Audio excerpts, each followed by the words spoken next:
Cina, Genghis Khan terus memperluas wilayah kekuasaannya. Siapa saja yang berani menghalanginya, pasti akan langsung dibasmi dengan pasukan penunggang kudanya. Berita mengenai kehebatan para pasukan berkuda ini menyebar dengan cepat ke sebagian besar wilayah Asia Tengah, Asia Barat, bahkan hingga daratan Eropa. Pasukan dengan kemampuan berkuda dan memanah ini sangat efektif dalam melakukan pertempuran di wilayah padang rumput maupun gurun pasir yang memang banyak terdapat di wilayah Asia. Dengan pasukan berkuda inilah Kekaisaran Mongol bisa menaklukkan wilayah yang sangat luas. Sejarah mencatat wilayah Kekaisaran Mongol mencakup seluruh Cina, Korea, sebagian besar Timur Tengah, dan Eropa Timur. Apa yang dilakukan sang kaisar Mongol setelah berhasil menaklukkan kerajaan Jin? Bagaimana akhir dari kisahnya? Pemirsa, inilah mini series Genghis Khan, sang kaisar Mongol bagian kedua.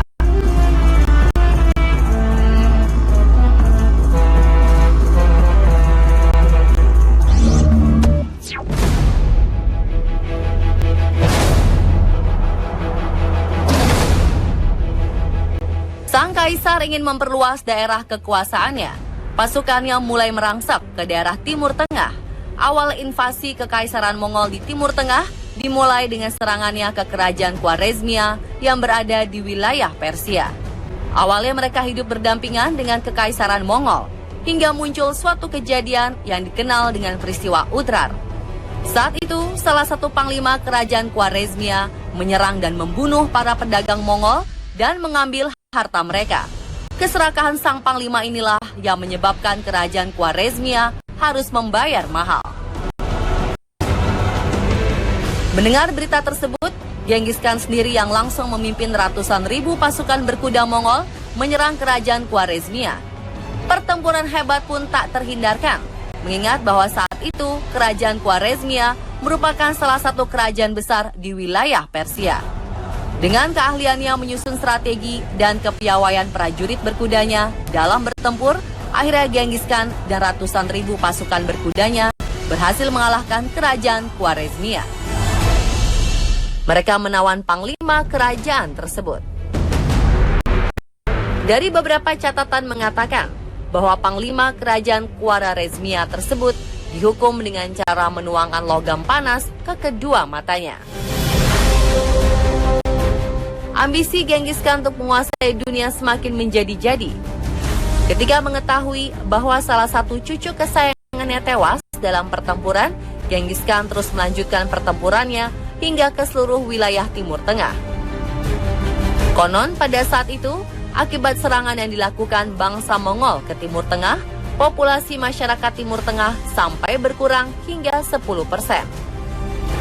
Ketika hendak kembali ke Mongol, Genghis Khan memerintahkan kepada dua jenderal terbaiknya untuk menyelidiki dan menghabisi sisa musuh hingga ke wilayah Rusia. Dan ketika pasukannya menginjakkan kaki ke daratan Eropa, mereka juga sempat berkonfrontasi dan menghancurkan pasukan Salib. Perang ini dikabarkan akibat kesalahan pasukan Salib yang mengira pasukan Mongol sebagai pasukan Arab. Tetapi tentu saja semua perang ini tidak dilewati begitu saja dengan mudah. Salah satu yang paling sulit ditaklukkan oleh Kekaisaran Mongol adalah Kekhalifahan Abbasiyah. Genghis Khan yang sudah berusia lanjut harus memimpin pasukannya sendiri. Hingga akhirnya sang penguasa jagat raya ini meninggal dalam perjalanannya setelah terjatuh dari kudanya. Guna menjaga kestabilan dan mempertahankan semangat para prajurit, para panglima menyembunyikan kematian sang kaisar sampai mereka berhasil menaklukkan pertempuran tersebut. Selanjutnya makam Genghis Khan disembunyikan agar tidak dirusak oleh musuh-musuhnya dan tidak diketahui keberadaannya hingga saat ini.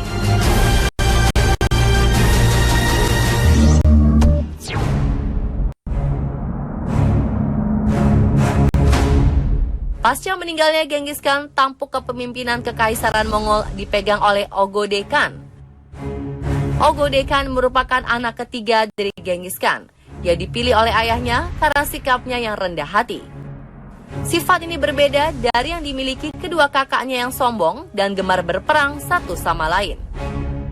Di bawah kepemimpinan Ogo-Daekan, Kekaisaran Mongol justru semakin memperluas wilayah kekuasaannya. Ia memperluas kekuasaannya sampai ke wilayah Rusia, Polandia, dan Hungaria. Hal ini bisa terwujud setelah pasukan Mongol berhasil menaklukkan pasukan gabungan dari Jerman, Hungaria, dan Polandia. Bahkan pasukan Mongol juga berhasil menaklukkan pasukan Romawi hingga tak bersisa pada perang di Liegnitz. Berita teror akibat kekejaman pasukan Mongol pun dengan cepat tersebar ke daratan Eropa. Kerajaan-kerajaan yang belum sempat diserbu oleh Mongol dengan segera mengakui kekaisaran Mongol dan lebih memilih untuk membayar upeti daripada porak-poranda. Pasukan Mongol baru menghentikan perluasan wilayahnya di daratan Eropa ketika mendengar berita kematian Ogo-Daekan. Para penerusnya meneruskan tradisi penaklukan wilayah yang dilakukan oleh para pendirinya.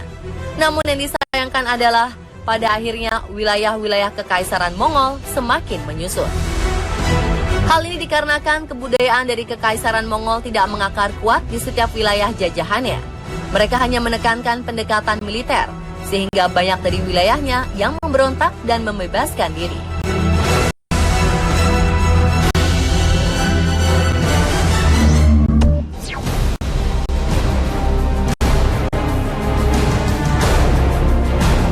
Meski Kekaisaran Mongol dikenal kuat, beberapa literatur menyebutkan bahwa ternyata tidak semua invasi yang dilakukan oleh Kekaisaran Mongol berhasil dilancarkan.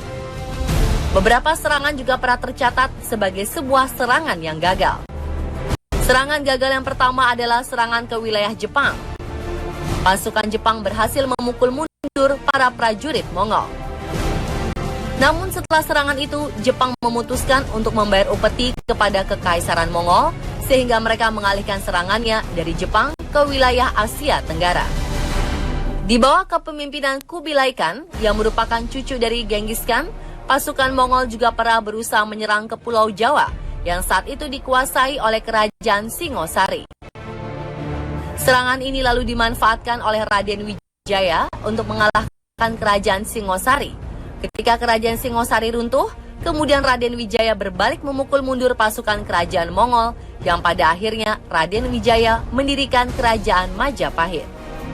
Dan yang terakhir dari kegagalan serangan pasukan Mongol adalah ketika hendak menyerang wilayah Mesir di bawah dinasti Mamluk. Mereka berhasil dipukul mundur dari wilayah Mesir dan bahkan pasukan mereka dikejar hingga keluar wilayah Damaskus, Syria. Meskipun Genghis Khan